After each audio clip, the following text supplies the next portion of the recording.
funny. I kind of get into these same kinds of conversations with like all the girls that like do like services that like I'll be like sitting in my wax like so my part I'm like, yeah, girl. So do X, Y, and Z as you're all in there. She's like, wow, you're so smart. I was like, thank you. Thank you.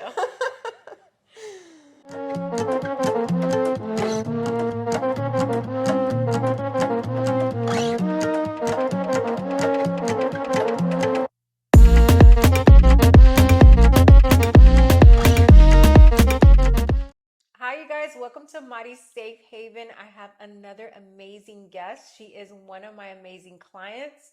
Her story just has touched me in so many levels. So, would you like to kind of introduce yourself, Kaylee? Yeah. Because I know who she is, but I need y'all to know who she is.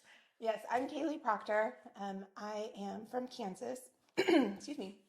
I'm a newborn care specialist, a pediatric sleep consultant, and I also have a background as a doula for birth and postpartum. And before that, I was a paramedic as well. And I'm down here in Houston for a job, and I met myself because I needed some services. You're like, I needed to get snatched ASAP. Yeah, absolutely. So, with your busy schedule, well, how many kids do you have? Five kids, okay? So whenever she was telling me about everything that she does and she travels, how do you just manage just to stay sane and then to balance everything? The first thing I always tell people, because I hear like, oh, how do you do it all? Yeah. A lot. Mm-hmm. Because, as moms, working moms, like there's a lot on our plate. Exactly. The first thing I say is, I don't. I don't do it all. Like I will be the first to admit that I have a team of people that help me. Mm-hmm. And we are not meant to parent all by ourselves. We're meant to do this in like a village setting. And Yeah. so I've had to create my own village, whether that's a combination of, family members, friends, or people that I hire. Like we do have a nanny that helps us. The kid's dad is there present in their lives and helps take care of them on the days that he's not working. And then when he's working, we do have a nanny or maybe a grandpa or grandma or something that comes to help. So it takes a village, basically. Absolutely. Can you Don't let anyone fool you. No, trust me. I call my sister, brother, all 8 of my siblings. I'm like, I need y'all to just join in and pray for these kids because sometimes we need it. Yeah. But can you kind of go a little bit into as far as what you do? Like, I didn't even know that was a thing. Yeah. A lot of times when I talk about the job title, people are like, that sounds really important or that sounds very interesting. What is that? So I started off 12 years ago as a paramedic in the medical field doing emergency medical care. But I've always been super interested in babies since I was a little girl. Like babies have just been my thing. And after I did my training as a paramedic, I started bridging into birth work. And so I trained as a doula, which is somebody who goes to the hospital or, home birth, birth center, whatever, and supports a family through the birth process. Okay. After I did that, I started branching into other facets under this same, network of services. I started doing postpartum care, which is coming into the home after the baby's been born and taking care of mom and just making sure the house is running and she's resting and baby's doing well. Just an extra set of hands of somebody who knows what's going on. Yeah, of course. And then from there, I added on my newborn care specialist training, which is a lot more focused on the baby. And so when I get hired to do newborn care, it usually is overnight care or like a 24/7 type job for a short period of time, whether that's a few weeks or a few months. And I'm focused on taking care of the baby, teaching the parents how to take care of their own baby, and just being like that expert that they can trust so that way they can do what they need to do. A lot of times it's sleep. Yeah. Take a nap. Which branches into the sleep consulting that I do as well. So after I had these other trainings under my belt, I wanted to add on something else. And so as a sleep consultant, I will come in for either just a few days or maybe it's like a virtual consultation type thing. And I'm teaching the baby, the toddler, the preschooler, because I work with kids 0 to 5. Okay. I'm teaching them how to sleep through the night. I'm implementing routine and a schedule that works for the family's lifestyle. And it's just helping create this ease around bedtime and sleep. And that sets people up for like that long-term support instead of me always having to be in there. The house. Yeah. What is the number one thing that you see being in this type of field that you feel like moms like probably are so hard on themselves, or something that you can tell the viewers who are new moms, like, okay, just relax, take a deep breath, and do X, Y, and Z. All of it. You're like, take a shot of tequila. No, Pump it I up. mean, No, I'm just we kidding. are so hard on ourselves as moms, myself included. Especially new, first time, freshly new mom.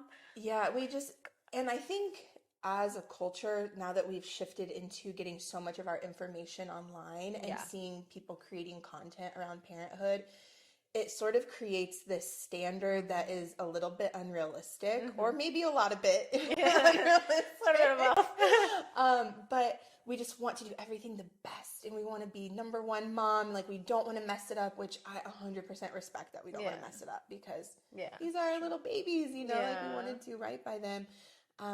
But we're gonna mess up. Yes. We're not perfect. There's going to be something along the way that we stumble. We need some support. We go back and say, "Ooh, I wish I did that a little differently," or "I wish I did it a little better." And so giving yourself a lot of grace first and foremost, I think, is just giving yourself that patience. And you're learning. This is a job that you're learning too. You've never done it before. It's a lot different from just babysitting or taking care of kids. If 100%. you've done it just like here and there for friends or family, doing it all the time. It's a 24/7 job. You don't get any breaks. There's no PTO whatsoever. And especially again, like if you're having your first kid, it's like times 10. I forget what commercial it is where it's like the parents are having like a gallon of hand sanitizer for their first baby, and then they give the baby to like the dirty mechanic for the second one. I'm like, it's just like that. Like, okay, after the first one, all right, we're good. Yeah, we're you more start chill. to ease up a little bit on your expectations and your standards a little bit. Not saying that like you have bad standards. It's just, that's something I can let go of some of that control. We can allow more grace. Yeah, absolutely. Yeah. Okay. Cool. Now, as far as married life and personal life, whenever you were married, before we get into like the divorce part, what was something in your marriage that kind of gave you that light of, you know what, this is my turning point, I'm done? So I was married for 10 years. I got married very young. I was 23. But in some parts of the US and some cultures, that's not very young. That's pretty normal. Yeah. Where I'm at now, I'm about to turn 35 next week. I know, I'm so excited. I used to be scared of turning like after 30. It's like, oh, your life is over. No, it's not. No, it's just I'm starting. so happy. Yes, I'd rather be like who I am now versus in my mid-20s. I was like, oh no, who was that person? Hell no. Oh no. I'm glad. I feel like we finally get the knowledge that we needed to get in our 30s. Yes, and that's for me a big piece that I have to give myself grace about in the decision-making process I made in getting married in the first place. Our prefrontal cortex is not fully developed until between ages 25 and 28. And for anyone who's not familiar with what that means, it's a part of our brain in the frontal lobe that is responsible for logical decision-making. And if that's not fully formed before you are making a lifetime commitment, it's not surprising to me that a couple years into it, several years down the road, you start to shift and you start to change and you start to evolve and you realize, oh, I'm not the same person I was when I was 23. And I don't want the same things. And now this is kind of getting really mismatched. He was older than I was, so he was 28, I was 23. But there was a time about 5-ish years into it, I had gone to a business retreat in Florida with some other colleagues that do this same work. And the goal was obviously to talk about business stuff. But in the process of that, I had lots of conversations about personal life as well. And I had this realization that, well, how can I really set business goals for myself if I don't really know what I want personally either? Because I'm using my business as a vehicle to get to my personal goals. And so I had to figure that out too. And so I got out this journal. I've had this journal since the end of 2017, and I still write in it. And I started it at this retreat. Oh, wow. With goals, and started deciphering some of the things that were really important to me. Manifestation. Oh, there are manifestations in here too. But I started writing, about myself and what's important to me. What are my personal values? What are my goals?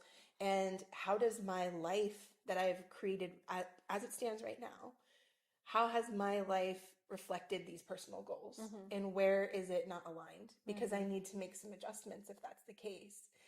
And there was somebody there at this retreat who had recently been doing a lot of intensive therapy. Uh-huh.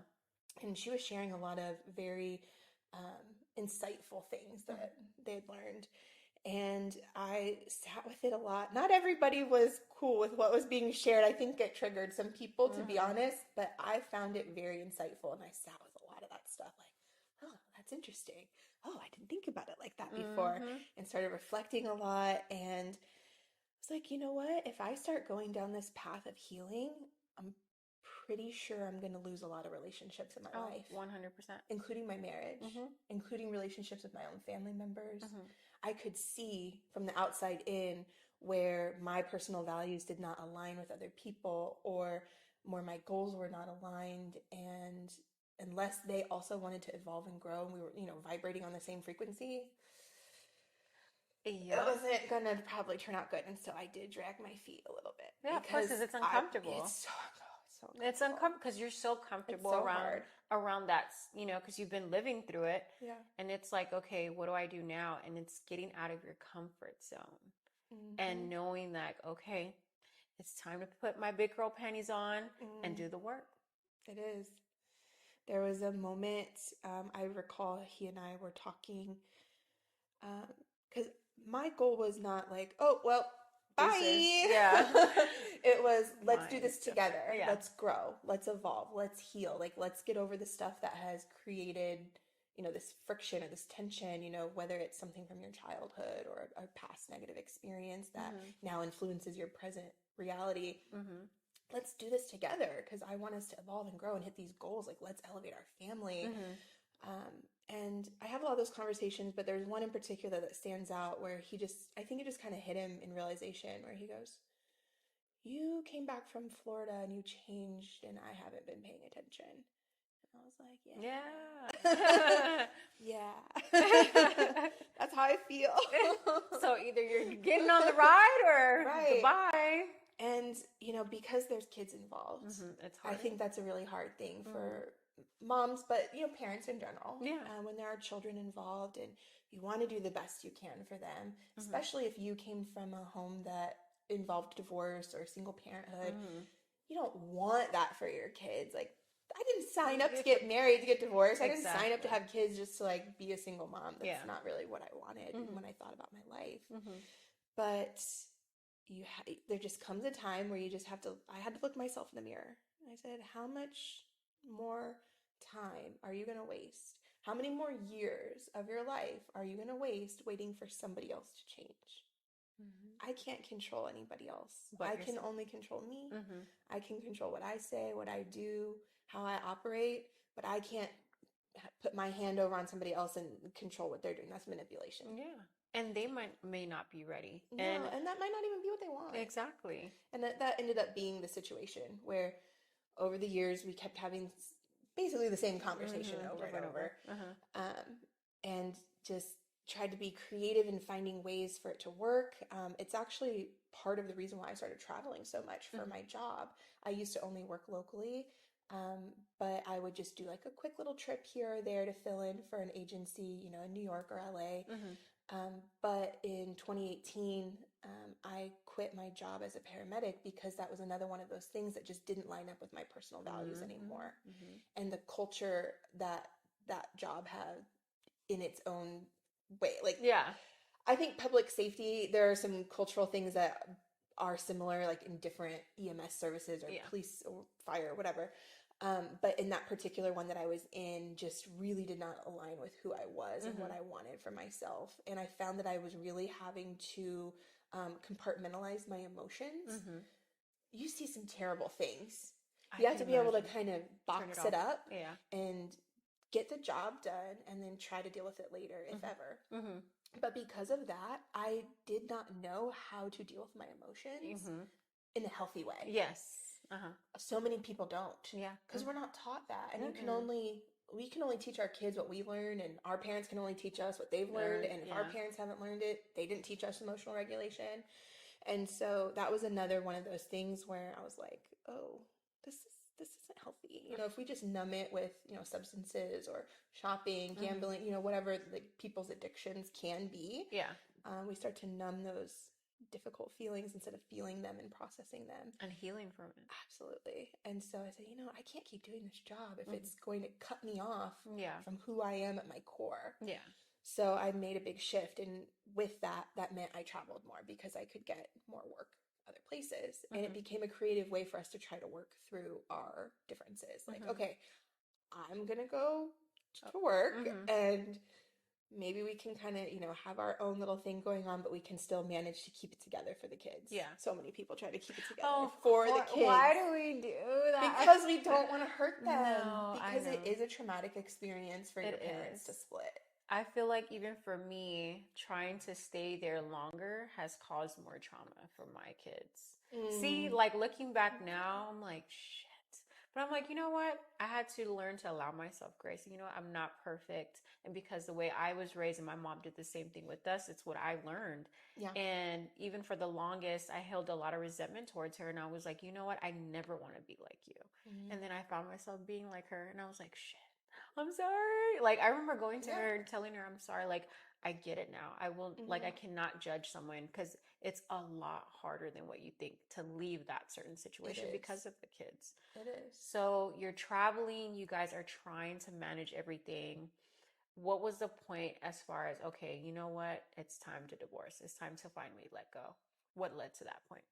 So we had those same conversations over and over in different ways.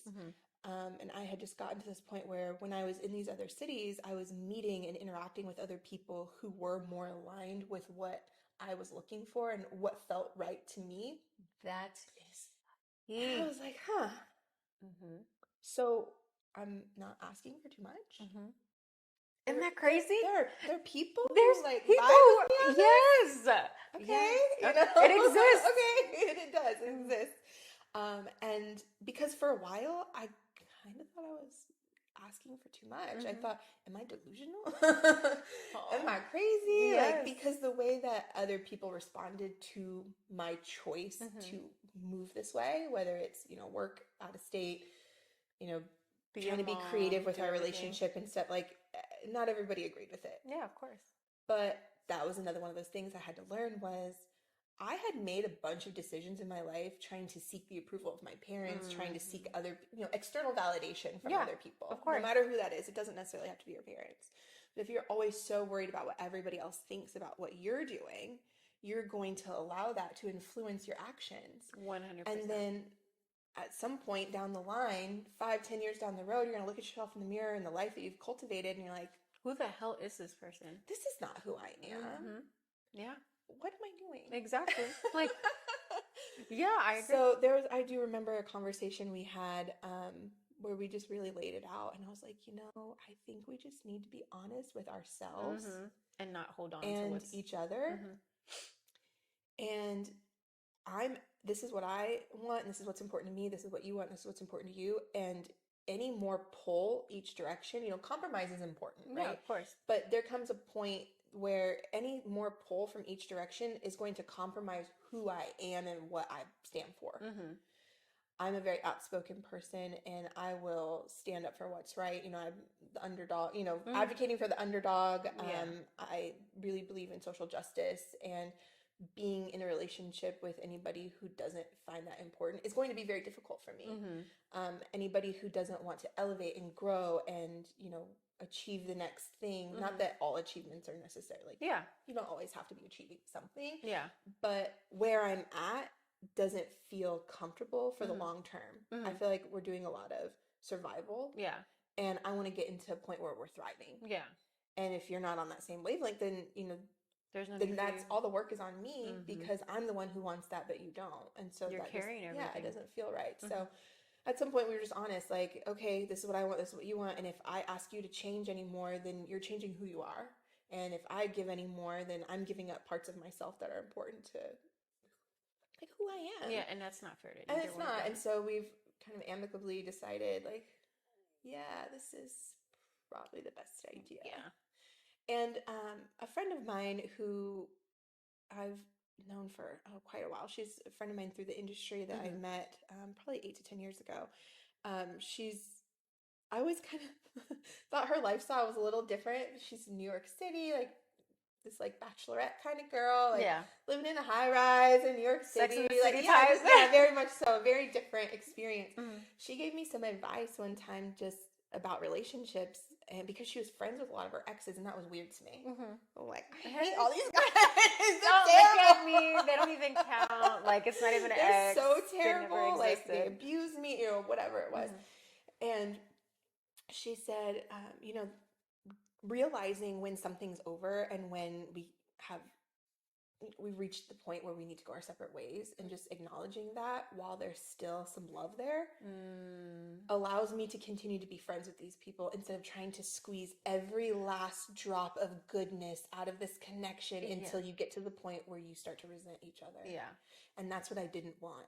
I didn't want us to get to the point where we resent each other, and now it's bickering and fighting. Yes, and knockdown, drag out fight to, you know, navigate a divorce or whatever. Like, I just didn't want that. Yeah.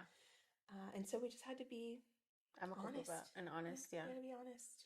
And that's hard, It is especially really for hard. being together for so long, and y'all basically grew up together and formed this new, you know, it thing within yourselves. And now it's like, okay, you grew out of it and you changed who you are. And I'm glad you were able to go through that journey. And I feel like that was like the beginning of your self-love journey. Yes. And for you, how did you even get to the point? Was it writing down in your journal, like, this is what I want, this is what I want to have for the rest of my life, this is the person who I want to see looking in the mirror? Was that the steps that you had to take to even get there? Part of it. Going to therapy, I think, is important too. I think everybody needs therapy. That is a dating. That is a non-negotiable for me now. Yeah. Like, have you gone to therapy? Oh, I guess this date is I over. saw a meme one time. It's like, dating in your 20s. So, what's your favorite color? What do you like to do? But like, dating in your 30s is like, so how aware of you of your trauma? And what work have you done to work through that? I need to know. I need to know you're not going to project all this on me. Yes, this is no gaslighting, no nothing. Like, that is so true.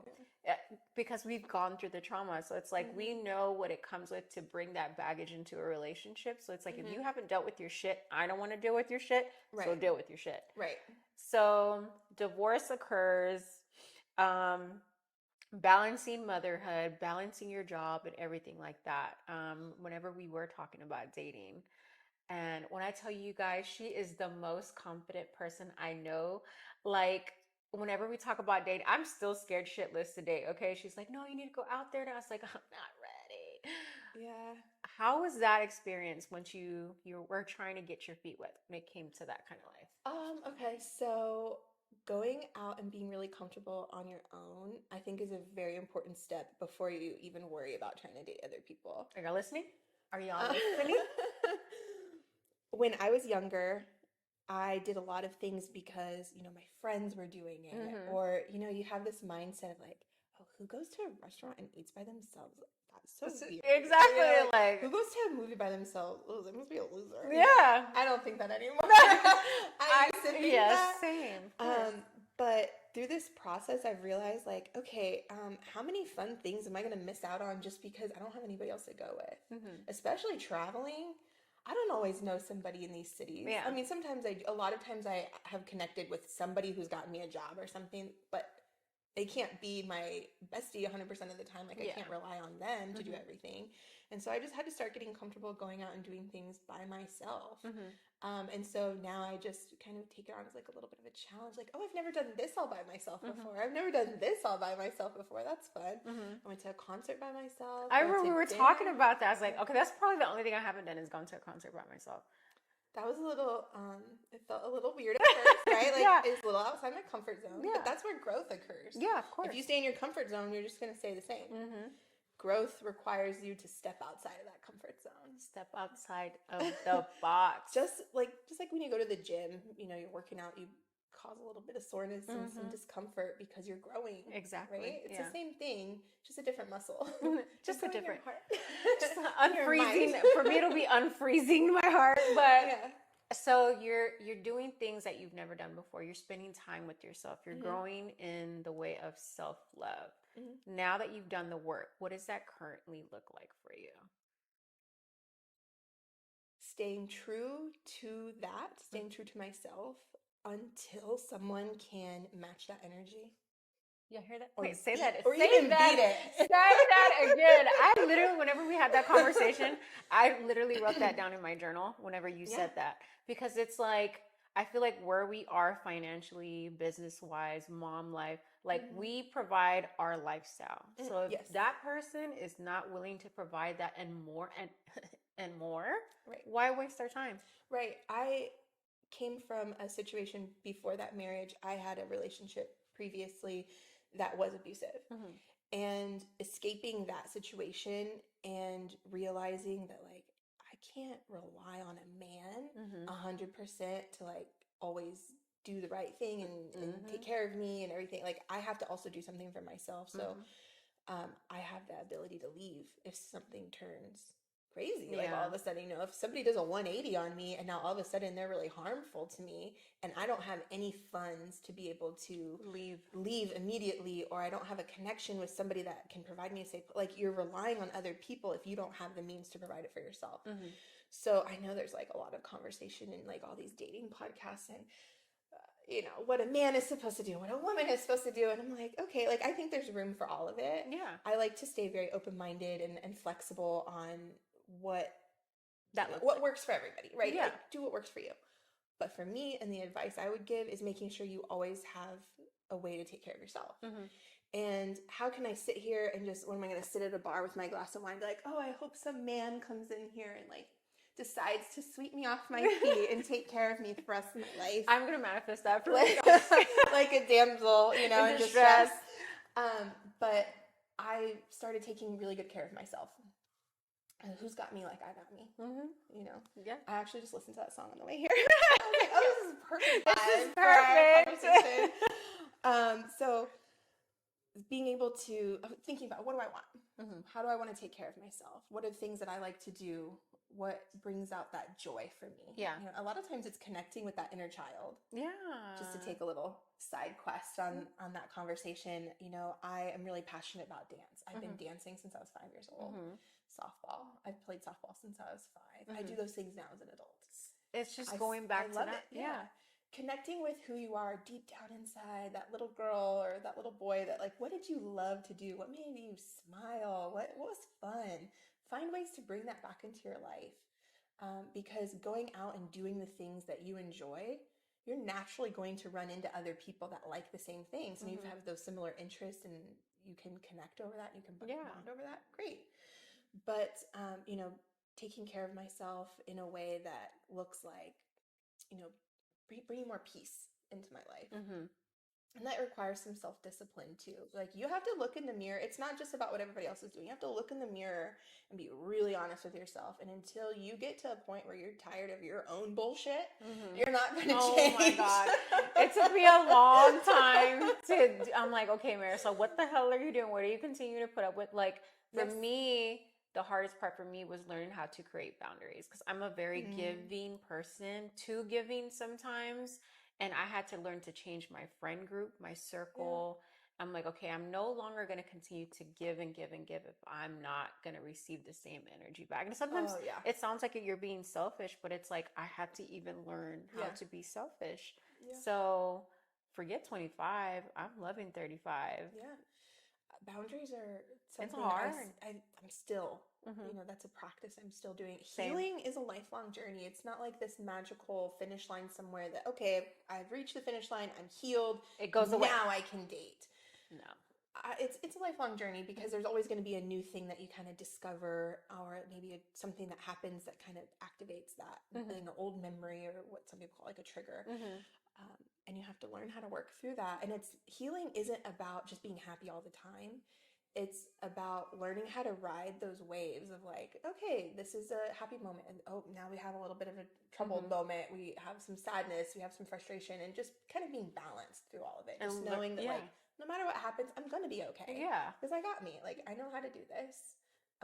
Taking care of myself in the way, to go back to the self-care thing of like, something simple like going to get my nails done, working that into my budget, being able to hire certain types of help, like having somebody help me clean my house, help me take care of my kids. Those are all things that I personally want because it helps me be more relaxed. It Yeah. helps me clear up my mind when I'm not, in my opinion, wasting my time doing a task that's going to take me twice as long versus me paying someone to get it done in like an hour. Exact convenience. What's the, the cost analysis Yeah. here, like what's the return on investment? I could be spending that time getting work done, or I could be spending that time spending with my kids. We could be doing something fun instead. Yeah. And so all of these things that were important to me in the lifestyle, I put down in my journal and figured out, how much is this going to cost? What do I need to do in my business to make that work?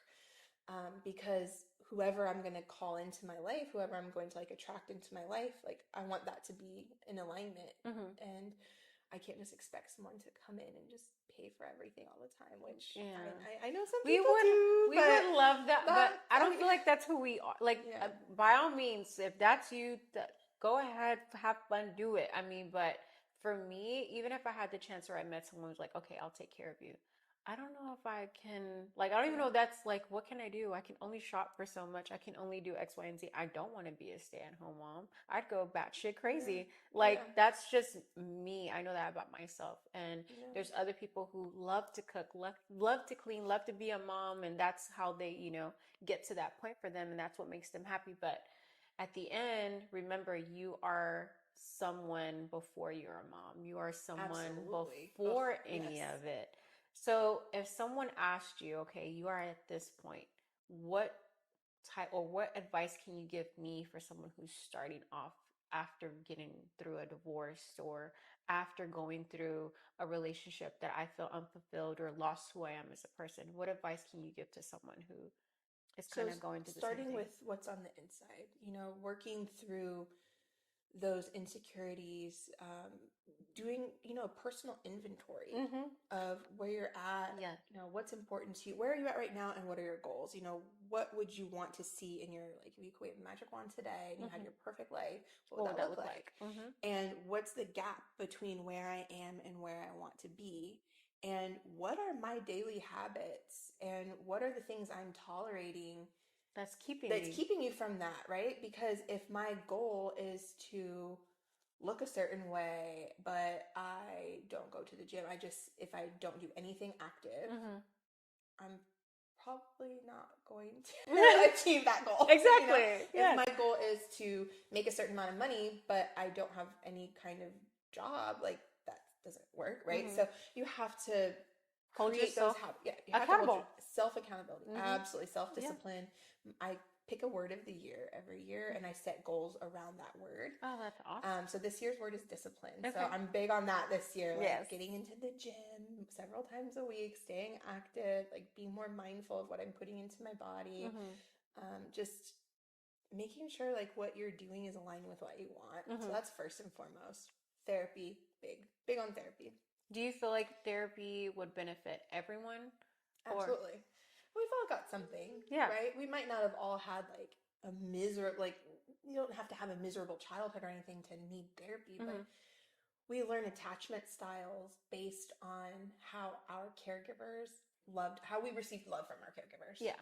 And if I read a quote somewhere that said, if you don't feed your child love on a silver spoon or something like that, they'll learn to lick it off of a knife because you're just so starved for it.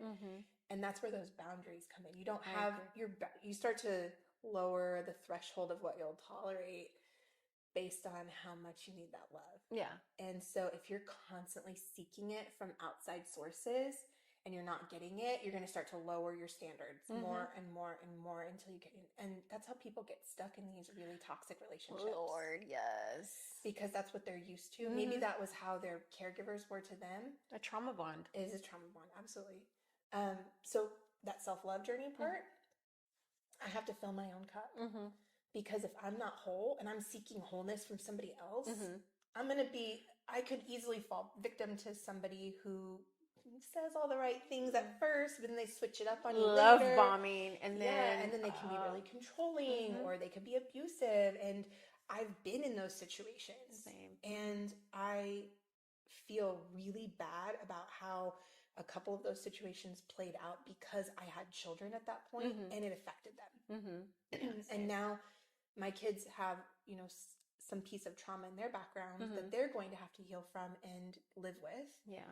because of my decision to be in a relationship with someone coming from a place of just being so desperate for love. Yeah. Yeah. I agree. You can't be desperate. You can't come from it at the energy of desperation and chasing. Mm-hmm. One of the things I like to say a lot is I don't chase, I attract. And you just have to stay in that energy and that vibration of this is who I am, this is what I stand for, these are my boundaries, these are my standards. And if someone comes into my circle of, influence or whatever, and they aren't lining up with that, then, I can kind of keep them at arm's length. It doesn't mean I have to like Be be mean a about jerk to yeah. them. Yeah. Now, if they're mean to me, like bye. Like I'm not going to tolerate disrespect. But if we just don't vibe that way, That's okay. it's all right. Hey, how you doing? Yeah. We see each other on the street. That'd be it. But the people that are in my closest circle, which I think the more you evolve and the more you get clear on this stuff, the smaller your circle gets. 100%. Because there's just not as many people that vibe with you that way. And that's all right. Yeah. I would rather have a few really solid people in my corner than 50 half-assed ones. Yeah, because, oh Lord, more personalities, more drama, and less boundaries for yourself, I feel like. But, so what message or piece of wisdom would you like to share with our listeners who are, well, we're into the new moms, so sorry, Christina, you're going to have to edit that part. I already asked that part. I think we kind of went through everything already. Okay, perfect. Okay, so now dating life, now mom life, now everything in your new, I feel like, journey of self-love. Do you feel like you've reached the top pivotal point of that self-love? Do you feel like that even exists? Or do you feel like there's more work for you to do? I think it's a practice. So while I know that, I might tend to get a little anxious in a connection with somebody because of past experiences, I'm self-aware that it's there. I've tricked my therapist into thinking I'm a very self-aware person, so I don't need therapy anymore. Like, I don't need therapy. Like, no, girl, I still need you. A little tune-up here and there is okay. But it's like this practice that you have once you get into a connection with somebody. And that doesn't always have to be romantic. It could be a romantic connection. It could be with your family. It could be with a friend or a business connection. But all of our relationships that we have with people are essentially mirrors being held up to us. A lot of times the things that irritate you about somebody else is probably reflecting something within yourself that you don't like or that you haven't liked or that you've tried to work through or whatever. So if I'm all by myself, I don't have any mirrors being held up to me. And so that isolation phase that people go through, I think sometimes you can kind of get stuck in that as a defense mechanism a little bit. We build these walls up, nobody's getting in. That's where I'm at. We built the walls up, there's the moat, we've got I'm good, I'm comfortable here. Fire-breathing dragon. Like nobody is getting in here. I'm locking my heart away. But you also are preventing yourself from experiencing the deep love that you could get. It's so fucking scary. It is scary. It's so scary. It's very scary for a lot of people because it's not the love that you're scared of. It's the hurt. What happens if this doesn't work? I'm scared to get hurt. Thing is, it goes back to that control thing. Yes. I can't control what somebody else does. I can't predict. Yeah. For example, let's like throw infidelity out there. I can't predict if this person is going to cheat on me or not. Now that I've gotten really good at like therapy stuff, internal reflections, and seeing those the red flags, like I can tell based on some behaviors and words that okay, this person is a high risk for hurting me. I'm not going to go down that road. Exactly. I can get clear on like who works and who doesn't work out for me, but I can't predict 100%. People can switch up on you. Yeah, 100%. And I can't control their actions. But what I can do is learn to trust myself that if at any point this changes into a situation that no longer serves my best self, I have the courage to walk away and start over again. Yeah. Because I've already done it before. And I know I can do it on my own. Even for me now, because I'm currently going through therapy. Even my last session yesterday, I had one last night. having to go through the healing process of me figuring out of, okay, am I ready to date? Am I not? But going through the hurt. And I'm like, okay, I know I don't want to put someone through what I experienced in my last relationship. So I want to be able to make sure that I'm okay within me and my ex and the drama and the chaos is currently happening right now. And for it to be at peace before I bring somebody in. But then it's like, I can't control this either. Exactly. So it's like, is that an excuse for myself as well? You know, like a defense mechanism. So even now, for me, whenever we had our conversations about dating and how I'm like, dude, you're so confident. Like I'm like so scared. I'm like, I even forgot how to flirt. I could talk to people and go, you know. I told you to come out. Yes, you are. You're like, bitch, come out now. Hey, let's go. I'll show you. Let's go. Show me the way. So she's gonna start opening her business. She's gonna be the wing woman, okay? Because I need I'm a great wing woman. Yes, we had talked about that. I was like, I need you to be my wing woman. But it's just I'm so like many clients I see all day, every day. Your story really, really, really touched me because you have 5 kids. You have, like, there's no fucking excuse. I hear there women who like, oh, I'm not going to work out because of this. I'm not going to do this because of this. You're putting yourself down here already. You're already telling yourself before you even try. And for me, there's days where I don't want to get up, where I don't want to do this. But I feel like within those 5 seconds of negativity, I have to snap myself out of it as hard as it is and tell myself, you know what? Today is going to be a good day. Today I'm going to do X, Y, and Z. And I feel like for you, like you said earlier, having to constantly do that work, it's going to get easier and easier and easier. So as we end this amazing interview, what is one last piece of advice? It could be anything that you want to tell our viewers and listeners. I think getting in touch with your intuition is really important. Being able to kind of check in with yourself and feel how an experience or a person feels in your body.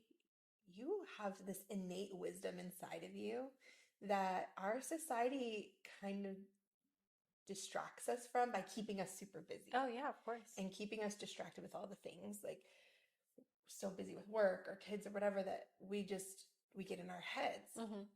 But if you take the time and you cultivate a practice of being able to sit with yourself in silence, and whether people refer to that as meditation or prayer, I think that's really important because you're checking in with yourself, you're feeling how something feels in your body. If I'm interacting with a person and it's starting to make my stomach feel upset, but I'm talking myself out of it, like, oh, they just this, or making excuses. No. Listen to that energy. That gut feeling. The energy that I have when I'm interacting with somebody and I leave and I feel good or I feel bad afterwards, like I have to pay attention to that. Like, okay, 100%. This person is like activating this fight or flight in myself. That's Your not nervous somebody system. that's for me, Or I coming back from an interaction with somebody and like smiling and I'm happy and I'm like, oh, okay, like that's a person I really vibe with. Yeah. I think it's really important to check in with yourself and pay attention to that intuition and don't make a bunch of excuses for it because we're kind of good at that. Yeah, we are. I've needed grace in my life, and so I do extend a lot of grace to people, but there are times I have to, check myself on the boundaries. Like, okay, what are how we doing? many times am I going to let this particular type of circumstance keep happening before I say enough is enough? You are talking to me today right now. Like, it's so great. Like, the fact that this is why I love you forever, because it's like, it's a constant reminder in my life, no matter what I'm going through. Check yourself, know your value, your worth, and everything's going to be okay at the end. And I'm allowed to make those changes. I'm allowed to love myself and surround myself with people who are only going to be that and more for me. So I appreciate you and your story and your energy and your personality and your presence, because you like I have goosebumps right now. Since the first moment I met you, like I'm like, dang, she is so confident. And I love every second of it because I see so many women come in here who are completely opposite. I've had women who came in here who are like at damn near in tears or haven't taken a shower in days, or so I don't get to see a lot of the good until after we start doing sessions and I help build their confidence. So the fact that even though you were going through whatever you were going through, and the fact that you still see the light at the end of the day, and you were going through that process and checking yourself and still being able to work on yourself, it's amazing. It's like loving your body through the process. Oh, absolutely. And don't get me wrong, I've not always been this way. Yeah, of course. I've been there. I've been stuck in bed, so depressed I can't even function. And that was another part of the catalyst of all these changes that I made, was how, like, this is not the life why am I so depressed? Like, why do I want to just not even be here? I was suicidal. And it wasn't like I was actively trying to, but it was just these thoughts of like, well, maybe it would just be better if I wasn't here. This is so miserable. It's so painful. Why am I living a life that makes me feel this way? I need to do something different. Holding yourself accountable. And before I started this journey of wanting to, like lose weight and like go to the gym and like just change what I look like, I had to get really honest with myself about why. I had to have a long talk and reflection with myself about what exactly am I doing and why. I don't want to be in the energy of trying to chase some sort of ideal, because social media is... Y'all, I have reel, social media, what IG models who come in and they don't look like how they look like on IG. Y'all, we can edit video now, okay? Like, everything can be edited times 10. So it's like, don't stop comparing. That's the number one thing that I tell my girls. Stop comparing yourself. Don't, like, not even to me. Comparison is the thief of joy. Yeah, of course. And some of these pictures, are super edited, or some things that you see are just, it's because of procedures that have been done versus what somebody just looks like on their own. Yeah. Which I'm not knocking. Like, you're allowed to do, it's your body. You get to do what you want. Of course. But if like an adolescent or a teenager coming into themselves and looking at what they want to be and figuring out like who they are, if they're looking at certain pictures as the goal, but that's like not naturally how a body like typically looks, like that's gonna mess with their mind, Of course. And so I had to have that honest conversation, like, okay, I'm not chasing a magical number on the scale. I'm not chasing some figure of my imagination of like what I should look like. I just want to feel good in my body. I want to be healthy. I want to be here for my kids. I want to be able to move with, more ease. Like, I don't want as much pain in my body. I would like to be able to have the ability to go shopping a little bit easier, to find some clothes that fit me. Like, there are several reasons why I decided to do what I did. And of course it's an ongoing journey. It's something that I'm going to have to continue. I want it to be like a lifestyle change, right? It's not just like one magic thing. Like, wait, that would be nice. Yeah, that would be nice. Okay, this is what... Can we all look like J-Lo at 50? I mean, and then, come on, like, even she says, like, oh, I've never gotten filler, but stop lying, girl. Let me pull up the Selena movie. Like, even celebrities, it's like it causes that, like, that's not realistic. And I've worked for celebrities. I work for high-profile clients in my job, and I see what their life is like in their house for real, and then I see what they post online, and I'm like, okay. Okay, girl. I see it. We only put out what everyone else wants, what we want to show. I mean, it's content, right? Like, content creation is a means of income for people, and sometimes people are going to do what they need to do to make money. Like, I get it. Yeah. But at the same time, as the consumers of that content, we just have to, check ourselves and know that social media is a highlight reel. People are going to be quick to post the positive things and not as quick to post the low parts, like sobbing in the bathroom at 1 o'clock in the morning, wondering if you're ever going to find love again. Yeah. That is me. What? That doesn't sound familiar. That doesn't sound familiar at all. If y'all see me out here on a date, just look the other way, okay? Just give me a thumbs up or not. Speaking about dating, though, like, date yourself. Yes, and I've been loving every moment. Probably too much. Start with that. Yes. And then you can kind of branch out into just like casually dating for practice. And I don't mean that in a way of like being reckless with people's feelings, because I don't think that's respectful. But if you know that this other person is not looking for something serious, and you're also in a space like, I'm not ready for anything serious yet, but I am interested to just see what's out there and meet new people. That's how you're going to figure out what you like and what you don't like. And that's what I started doing while I was traveling. I'd be living in New York City for like 6 weeks for a contract. So I would, match with some people on an app and, go on some dates, and some of them were good, some of them weren't. But that helped me learn, like, oh, okay, like that's not for me. Yeah. And then you can start to connect the dots on patterns. You're like, okay, when I'm seeing words like this in a profile, I tend to notice these behaviors in a person. We need to do a whole episode Oh, on we could. you and my friend Lucy. I'm like, okay, what do I say? What do I look out for? What do I swipe left or right? Like, I have no idea what to do, what to say, what to not. Like, that needs to be a whole coming Which soon. that's okay. You don't have to have Yeah. it all figured out before you start, right? You just have to start somewhere. Just Yeah. like any skill that you learn, you know, like you didn't hop on a bike the first time and just take off. Yeah. You stumbled. You Yeah. fell off of it a few times. Yeah. The same thing with any skill. I feel like it's a practice that you have to cultivate, and taking yourself out on dates and figuring out what you like to do and what's enjoyable, then you have something to talk about with that other person. And then when you get taken out, then you start to figure out, what do I like in other people? Yes. And Do you feel like now you know what you want in a partner? Like Yes. now, what are those? So for your future husband watching, oh, she has it written down. I wrote an Okay, affirmation honey. in my journal. Okay. Okay. Let us read. Okay, this is personal, Okay. but I trust y'all. Okay. Okay. So, Safe haven, safe space. Okay.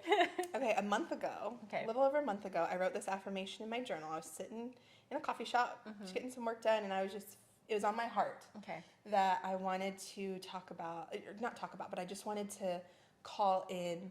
I feel like I'm in a place I'm ready. Yeah. Before, I was in this like hesitant spot of, you know, like I'm open-minded to the right person coming along, but I'm not like looking for it. And I still try to keep that open mind, Yeah. because I don't want to chase, I want to attract, right? But there was periods of time after, you know, I left my last relationship that was like, I'm not ready to jump into something serious Yeah. right away, you know, so Exactly. I wasn't in that mindset. But now I'm like, okay, I'm ready. Like, I'm ready for somebody special to be in my life and for us to grow together and learn from one another and Yeah. pour into each other and build a foundation that could help both of us, you know, excel and, Yeah. and evolve. And so I found this affirmation and I was like, I'm going to write it in my journal. Just like, I don't know if you listened to one of Summer Walker's albums. Yes. But like Sierra's Prayer. At the Yes. end, you know, Yes. I listened to that several times on my drive from LA back home once. But this is kind of like that. So I'll just read it for you. Yes. Listen. I said, give me a man who is gentle, a man who is kind, a man with ambition, a man who is consistent and considerate, a loyal man, a man with integrity, a man who leads from the front, a protective man, a present man, a man with direction, a reliable man, a confident man, a patient man, a man of conviction, a man of his word, and I'll reciprocate every bit of that energy. This is why I freaking love you. Oh my gosh, y'all. Thank you so much for being here. That ended it so well. What that looks like for me, I'm going to write it down and I'm going to read it to you guys probably on the next episode when we talk about dating when I'm ready. Just thank you for being here and sharing your journey. Thank you for That having was me. amazing. Like I said, I've vibed with you since the first day you walked in and I met you. Thank you. Thank you for being a part of this podcast with me and my journey and showing others that it's possible. It's 100% possible and we can do it. Yeah. Thank you for having me. Yeah. I love talking about all these things. Like, So next episode, we're going to be doing a dating app thing because I am one of those who man. is completely lost. I don't know what to swipe left or right. We're going to it's have a lot of left. It'll be It's a lot of left. It'll be a wine or tequila shot session. We'll kind of have to go through that and see. So stay tuned, got you you. guys. There'll be so much more. Bye.